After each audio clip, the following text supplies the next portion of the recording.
He pulled out grease and rotting food, which cleared out the pipe.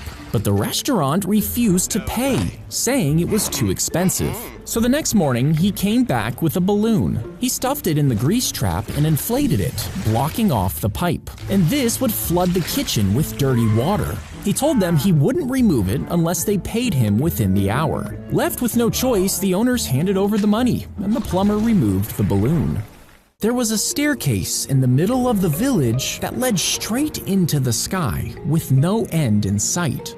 Twice a year, they held Ascension Day, where they chose a name out of a barrel. It was a great honor to be chosen. The villagers would beam with pride. His sister fixed his hair and gave him a tearful hug. She would see him again when she was chosen. The elder pressed on his chest and studied him for a moment. Then he stepped aside without a word. He climbed as the villagers cheered. But as she watched the cloud swallow him, something felt terribly wrong.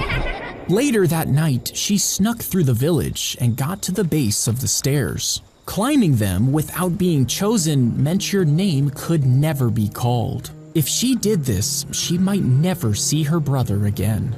But she couldn't shake the unease, so she started climbing. As the village disappeared below, the air got thinner and it was cold. She found a door. It opened with a groan. Inside was a long table with two strange figures at either end. One of the figures reached out and lifted the lid from the largest tray. She froze in disbelief. It was her brother, tied like a roast, an apple jammed in his mouth. His eyes were blinking. He was still alive. She turned to go get help, but the wind slammed the door shut.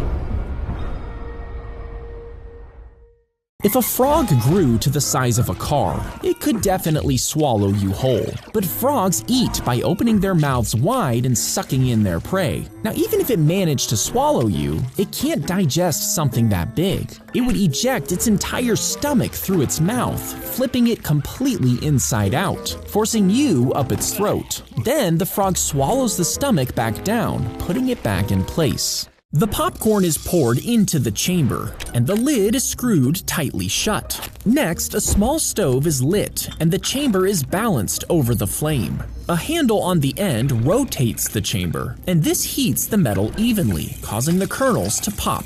And the air inside expands, creating intense pressure. When the lid is opened, the pressure inside suddenly explodes, shooting the popcorn into the bag.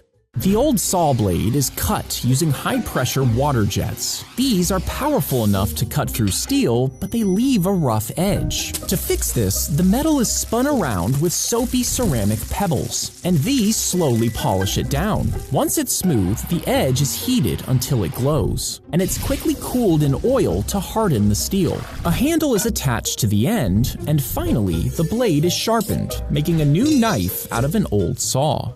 The sunlight bounces off the mirrors until the beam is directed into the town square, lighting up the small area. And this is because the town is surrounded by steep mountains, which cast it entirely in shadows for half of the year. The sun is too low in the sky to rise above these peaks. So every day, people gather in that single bright spot, soaking up the only sunlight they'll get.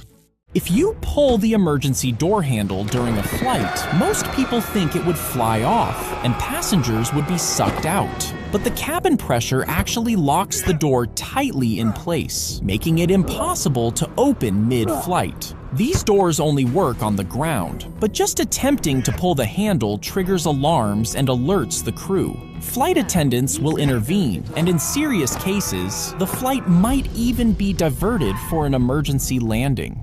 The couple woke from their sleep as fires tore through the neighborhood. They tried to escape by car, but the flames had already surrounded them. With no way out, they jumped into a neighbor's pool. For the next 6 hours, they stayed underwater, only coming up for air. Tragically, they were forced to watch as their home was completely destroyed. But finally, the fire died down, and they climbed out, exhausted but alive. If someone shoves a pick into the bottom of a padlock, they might be able to lift the pins inside, opening the lock. But if no pick is available, cutting an M-shaped piece from the side of a soda can and folding the top works as a substitute. Then the legs are wrapped around a metal strip, leaving the middle part sticking out. That piece can be slid into the lock's gap, pushed down, and then the shackle pulled up to pop it open. The helicopter dropped a rope into the prison roof, wobbling as it hovered. You see, the pilot was married to a convicted bank robber, and she was desperate to have him back. She spent just 4 months learning the basics before taking to the skies alone. Meanwhile, her husband convinced the guards to let him exercise on the rooftop. And as soon as she appeared, he pulled out a fake gun and climbed aboard. The couple escaped, but after just 4 months, they were caught. And this time, they were both sent to prison. She was found asleep on the arm of a crane, 130 feet above the ground. You see, she had climbed out of her house, walked to a construction site, and scaled the crane, all while sleepwalking. A man saw her and called emergency services, and she was still sleeping when a firefighter climbed out to her. Now, waking her up could have caused her to panic and fall, so he used her phone to call her parents. They woke her up gently as a lift was prepared, and after 2.5 hours, she was rescued. An apple is placed onto the metal prongs, locking it in place. As you turn the handle, a gear begins to rotate, causing the apple to spin. Then a sharp blade presses against its surface, and this shaves off the peel in one long curling strip. With each turn of the crank, the blade moves smoothly around the apple, following its shape and removing the outer layer. And within a few seconds, the apple had been fully peeled. If the pilot falls unconscious, pull the yoke towards you to keep the plane level. Next, use the radio to call for help by saying Mayday. To land, reduce speed by lowering the flaps and gradually pulling back on the yoke. Line the plane up with the runway and ease off the power just before touchdown. Once you're on the ground, gently apply the brakes for a smooth landing.